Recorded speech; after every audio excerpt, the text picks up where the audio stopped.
Oi, gente. Bom dia, boa tarde, boa noite, não sei o horário que você está vendo esse vídeo, mas meu nome é Daniele Gama, eu sou doutoranda do programa de Ecologia da UFRJ, e eu estou aqui hoje para conversar um pouco com vocês a respeito de como é que a gente pode utilizar o geoprocessamento para resolver questões da biodiversidade marinha e dos oceanos, tá? Então, assim, são inúmeras possibilidades que a gente pode utilizar o geoprocessamento para poder investigar essas questões da biodiversidade marinha e dos oceanos, mas hoje eu vou focar para vocês em uma das questões que acho que pode auxiliar de alguma forma a vocês desenvolverem essa ligação com os oceanos, tá? Então, é o seguinte, os oceanos, esse oceano global, ele é um oceano que ele é formado por bacias oceanas interconectadas, onde a gente tem aí o Oceano Ártico, o Oceano Atlântico, o Oceano Pacífico, o Oceano Índico, e esses oceanos, eles cobrem 71% da superfície da Terra, e eles têm 97% da água da Terra. Então, a gente pensa que é um corpo interconectado de água, só que nesse oceano, existem algumas feições oceanográficas que fazem com que gere-se uma diversidade de ambientes. Então, a gente vai ver assim que aqui a gente tem uma parte mais próxima da costa, que a gente chama de plataforma continental. É aqui onde ocorrem os processos que ligam o ambiente terrestre e o ambiente marinho. Mais para frente, a gente tem aqui o talude, que é o que separa essa parte rasa, que é a plataforma continental, que geralmente tem 200 metros, né, de profundidade, do oceano aberto, tá? Então, dentro, a gente tem essa zona mais da plataforma continental e a gente tem uma zona mais profunda do oceano. Dentro dessas zonas, a gente tem uma divisão também, né, dentro desse oceano global, pela quantidade de luz que entra. Então, tem organismos que conseguem viver mais para cá, tem outros que conseguem viver mais numa profundidade maior. E existem até nesse oceano profundidades assim de 10 mil, de mais de 10 mil quilômetros, tá? Então, profundidades altas, né? Grandes profundidades. Então, essas feições oceanográficas, eles auxiliam para que tenham diversos ambientes, como, por exemplo, as praias arenosas, os estuários, costões rochosos, as partes mais geleiras, as partes mais profundas do oceano, os recifes de coral, tudo isso abriga uma biodiversidade riquíssima e, assim, um número de espécies ainda desconhecido. A gente tem artigos, né, cientistas que procuram estimar a quantidade dessa biodiversidade marinha, e a gente tem umas expectativas, assim, entre 300 mil e já disseram assim, poderíamos ter mais de 10 milhões de espécies, mas, assim, no certo mesmo, hoje nós temos aproximadamente 230 mil espécies descritas, tá? 230 mil espécies descritas, mas, assim, para arqueia, bactéria e vírus, é o que tem, que está mais, assim, incerto, tá? A quantidade de espécies para esses grupos aí. E existe uma coisa interessante. Por que que existe uma coisa interessante? É que a biodiversidade marinha, a temperatura, ela é um forte preditor para a biodiversidade, ela está totalmente relacionada com a distribuição da biodiversidade marinha. Então, nessa imagem aqui, a gente consegue ver que na parte que tem mais azul, tem menos diversidade, e na parte que tem mais vermelho, tem mais diversidade. Então, a gente vê aqui que a grande parte da biodiversidade marinha, ela está nessa região aqui, tropical, na região mais quente, tá? E nos polos, lá em cima mesmo, a gente tem uma diversidade menor. Então, tem uma relação da biodiversidade com a temperatura. E aí, eles dizem que isso, ao longo do tempo, foi gerado porque a temperatura alta, ela gera altas taxas metabólicas, e aí gera também altas taxas de especiação, né, de novas espécies surgindo. E também há uma teoria de que existem mais espécies que toleram um pouco mais de calor do que aquele frio, muito frio. Mas o certo é que a gente consegue entender que a biodiversidade, ela está muito relacionada com as variáveis ambientais, tá? E aí, os oceanos, eles são maravilhosos para nós, são muito, muito maravilhosos. Por quê? Porque eles nos dão uma série de serviços ecossistêmicos, desde pesca, para segurança alimentar, recreação, eles regulam o clima, eles oferecem também combustíveis. A gente tem também um processo que eles fazem, que é muito importante, que é o sequestro e armazenamento do carbono que fica na atmosfera. Então, dentre esses serviços ecossistêmicos que o oceano traz, um dos mais importantes que eu vou trazer aqui para vocês é que os oceanos, eles regulam o clima. Os oceanos, eles absorvem o calor, né, que é gerado, e eles distribuem esse calor através do globo, através dessas correntes marítimas, tá? Dessas correntes oceânicas. Então, eles distribuem esse calor, onde a gente tem aqui, ó, as correntes mais quentes, elas vão pela superfície, depois elas, quando chega nos polos, elas perdem calor, mergulham, pegam essa água fria, sobem. Então, a gente tem uma distribuição de calor pelo globo, através das correntes oceânicas. Isso é muito importante para regular o clima, tá?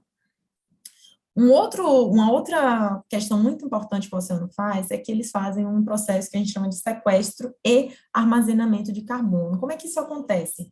Então, isso acontece através do bombeamento físico. Isso nada mais é do que pegar aquele CO2 que está na atmosfera e ele transporta para o oceano profundo. Então, isso acontece através de um bombeamento físico, que acontece também através das correntes oceânicas. Por quê? Porque o CO2, ele se dissolve melhor em águas frias. Então, as correntes oceânicas, elas vêm, quando chegam em lugares mais frios, ela perde calor e ela desce, porque a água quente, fica mais em cima e a água fria fica mais embaixo. Então, quando ela chega lá nos polos, ela perde calor e ela mergulha. Quando ela mergulha, ela leva com ela o CO2, que é um dos gases do efeito estufa. Então, eles vão levando e armazenando em oceano profundo, armazenando em oceano profundo. Então, eles tiram esse excesso da atmosfera e levam para o oceano profundo, tá? Uma outra forma é o bombeamento biológico, a gente chama de bomba biológica, né? Que ela é feita por organismos fotossintetizantes. Então, esses organismos, eles ficam lá na superfície do oceano e eles fazem a fotossíntese. E para fazer a fotossíntese, eles precisam do CO2. Então, eles absorvem aqui, dessa região mais superficial, o CO2 para poder fazer a fotossíntese. E aí, por diferença, né, esse CO2 que está na atmosfera, ele entra no oceano. Tá? E aí, quando essas espécies aqui, elas terminam o ciclo de vida delas, elas afundam. Quando elas afundam, elas levam com elas esse CO2. Então, isso gera um fluxo de CO2 para o oceano profundo. Então, o oceano, ele está retirando esse CO2, que é um dos gases do efeito estufa, da atmosfera, e está levando até o oceano profundo e armazenando lá. Aí, eu vou abrir um parênteses aqui, só para vocês entenderem que, quando ele absorve esse CO2, né, quando o oceano, esse CO2 ele entra em contato com a água do oceano, ele gera o ácido carbônico. E aí, esse ácido carbônico, ele acaba modificando o pH do oceano e fazendo com que os oceanos vão ficando mais ácidos, mais ácidos, mais ácidos. O pH é uma medida de acidez do oceano. Então, quando o CO2 entra em contato com a água, ele se transforma em ácido carbônico. Quanto mais CO2, mais ácidos os oceanos vão ficando, tá? E daí a gente se pergunta, né, o que é que isso pode causar, né, para a biodiversidade marinha?